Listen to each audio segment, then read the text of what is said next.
draws a current of 4 ampere. Okay, a heater is drawing a current of 4 ampere from a 220 volt source. Okay, 220 volt source. Now calculate the heat produced in 2 minutes. What are we asked here? See, it's saying that a heater with resistance R draws a current of 4 ampere. 4 ampere of current is drawn by a heater. Okay, so from a source of 220 volt. How much volt? 220 volt, and for 2 minutes. Okay, so we write the given first. Current I is equal to 4 ampere, potential difference V is equal to 220 volt, and time is equal to 2 minutes, which we will convert into seconds, which is equal to 2 into 60, which is equal to 120 seconds. Okay, 120 seconds. So from formula we know that H is equal to V into I into T. Okay, so 220 into 4 into 120. So we get this answer, which is equal to 105600 joules. Okay, so if you convert it into kilojoules, it will be like 105.6 kilojoule. 105.6 kilojoule. Note this down, student. Note this down. Pause the video and note this down. Okay, now let's go to the next slide. Let's go to the next slide. Next slide. Next slide gives here. Draw a symmetric diagram of a circuit consisting of a battery of 3 cells of 2 volt each. Okay, a 5 ohm resistor and a 10 ohm resistor and a plug key, all connected in series. Okay, how will you draw this? First, we draw the battery of 3 cells. So 3 cells battery will be represented like this. Okay, so this represents 3 cells. Okay, so now let us go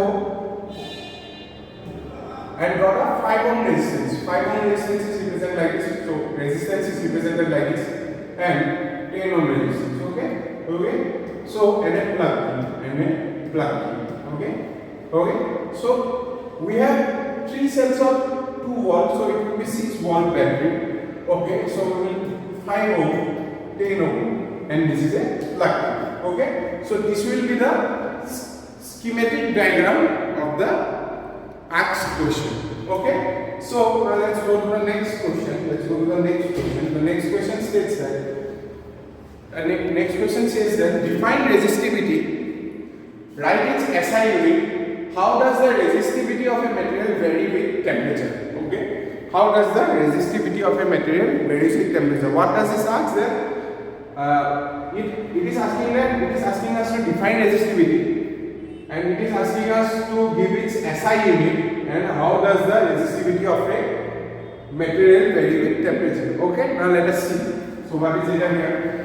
Resistivity is a property of material that quantifies how strongly it opposes the flow of electric current. Ki hoise? Resistivity is a property of material juntu amak koy je hey material to e electric current or flow to kiman rokhai ase. Thik ase, hey electric flow mane electric flow current hey material to kiman rokhai ase, etu amak kune koy resistivity e koy.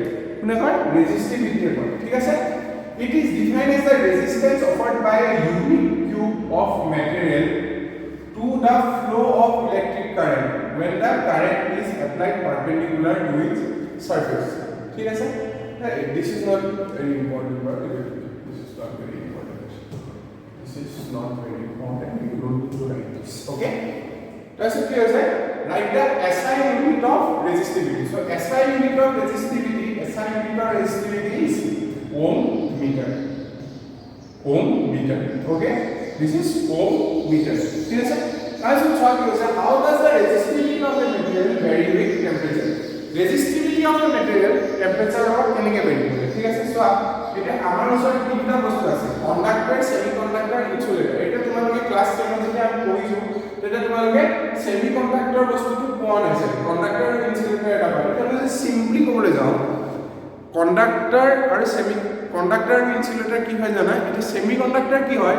Conductor আৰু ইনসুলেটৰৰ মাজৰ বস্তু, মানে কি হয়? It has both the property of conductor and insulator. ঠিক আছে, এটা চোৱা কেনেকৈ হেৰি কৰে, এফেক্ট কৰে মই কৈ আছো। চোৱা, কন্ডাক্টৰ কি হয়? Resistivity increases with temperature.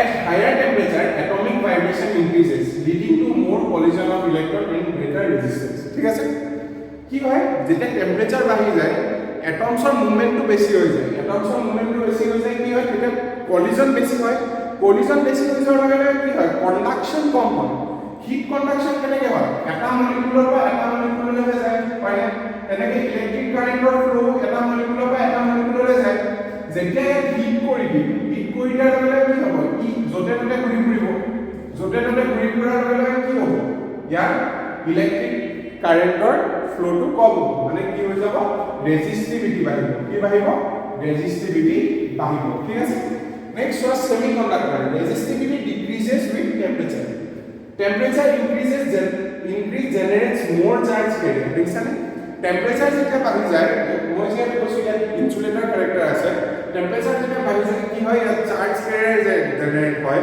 Charge ক্যাৰিয়াৰ generate হোৱাৰ লগে লগে কি হৈ যায় ৰেজিস্টিভিটি কমি যায় কণ্ডাক্টিভিটি বাঢ়ি যায় ঠিক আছে ইনসুলেটৰ চোৱা ৰেজিস্টিভিটি ডিক্ৰিজেস উইথ টেম্পাৰেচাৰ সিমিলাৰ টু সেমিকন্ডাক্টৰ কি হৈছে চোৱা sorry resistivity decreases with temperature higher temperature promote charge carrier generation improving conductivity slightly so এটা কি হয় কন্ডাক্টৰ বোৰত চাৰ্জ কেৰিয়াৰ থাকে কিন্তু ইনসুলেটৰ বোৰত কি হয় চাৰ্জ কেৰিয়াৰ নাথাকে এটা যেতিয়া আমি ইনসুলেটৰ এটা হিট কৰি দিম তাত কি হয় চাৰ্জ কেৰিয়াৰ ফৰ্ম হয় চাৰ্জ কেৰিয়াৰ ফৰ্ম হোৱাৰ লগে লগে কি হয় তাৰ ৰেজিস্টিভিটি কমি যায় আৰু কি হৈ যায় কণ্ডাক্টিভিটি বাঢ়ি যায় ঠিক আছে now let us go to the next question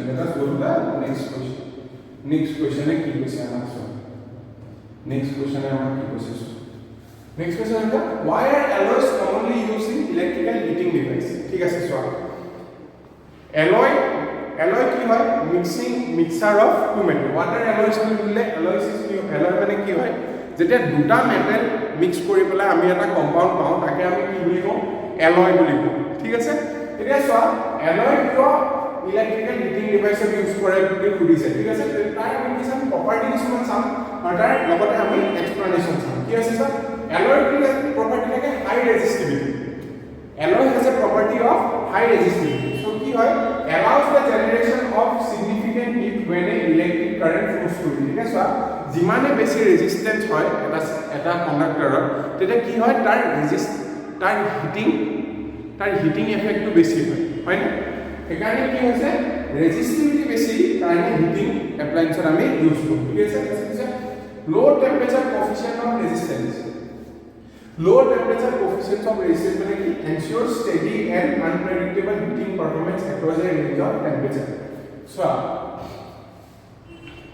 temperature coefficient of resistance বুলি ক'লে কি হ'ব মানে কি হয় এটা টেম্পারেচার এটা কি হয় রেজিস্ট্যান্স ইজ এ প্রপার্টি যেটো আমি যিকোনো এটা পার্টিকুলার টেম্পারেচার ডিফাইন কৰো হয়নে তে কেতিয়া কি হয় মানে অ্যালয় ৰেজিস্ট্যান্স কমি যোৱা টেম্পাৰেচাৰটো ইমানে কম যে হেতু আমি নৰমালি নাপাওঁ হয়নে সেইকাৰণে কি হয় তাৰ ৰেজিস্টিভিটি বাঢ়িয়ে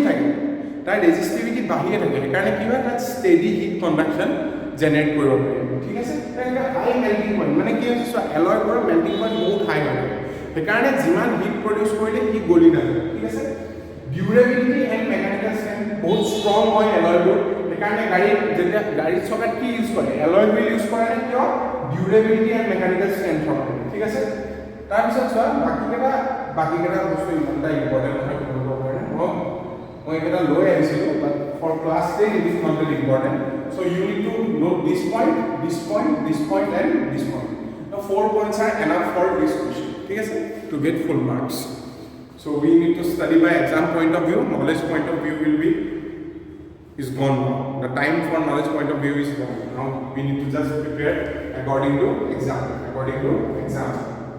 now let's go to the next question asks us that define electric current if two column of charge pass through a conductor in 4 seconds calculate the current electric current is the flow of electric charge through a conductor or circuit it occurs when electric charge typically electron move in a directed manner due to potential difference applied across the conductor কি হৈছে electric current is the flow of electric charge through a conductor or circuit ঠিক আছে কি হৈছে যেটা electric charge এটা conductor through the flow কৰিব হেতুকে কি বুলি কওঁ আমি ইলেক্ট্ৰিক কাৰেন্ট বুলি কওঁ আৰু হেতু কিয় হয় এটা কন্ডাক্টৰৰ মাজত এটা পটেনশিয়াল ডিফাৰেন্স থাকে থাকিব তেতিয়াহে কি হ'ব electric current electric charge flow কৰিব আৰু ইলেক্ট্ৰিক চাৰ্জ ফ্লো কৰাৰ কাৰণে কি পাম আমি ইলেক্ট্ৰিক চাৰ্জ ফ্লো কৰাৰ কাৰণে কি পাম আমি ইলেক্ট্ৰিক কাৰেন্ট পাম কি পাম ইলেক্ট্ৰিক কাৰেন্ট পাম ঠিক আছে তাকে ইয়াত লিখিছে এতিয়া তোমালোকে নোট কৰিবা সেকেন্ড পাৰ্ট অফ কোৱেশ্চন কি কৈছে 2 column of charge flow is 4 seconds তেতিয়াহলে আমি ফৰ্মুলা বুজাম I is equal to q by d so q by d is equal to 2 by 4 which is 1 by 2 which is equal to 0.5 ampere ঠিক আছে কিমান current generate হৈছে 0.5 ampere current generate হৈছে 0.5 ampere current generate হৈছে so আচ্ছা তোমালোকে একটু note down কৰি লও then we'll move to the end of this video ঠিক আছে নোট কৰিলা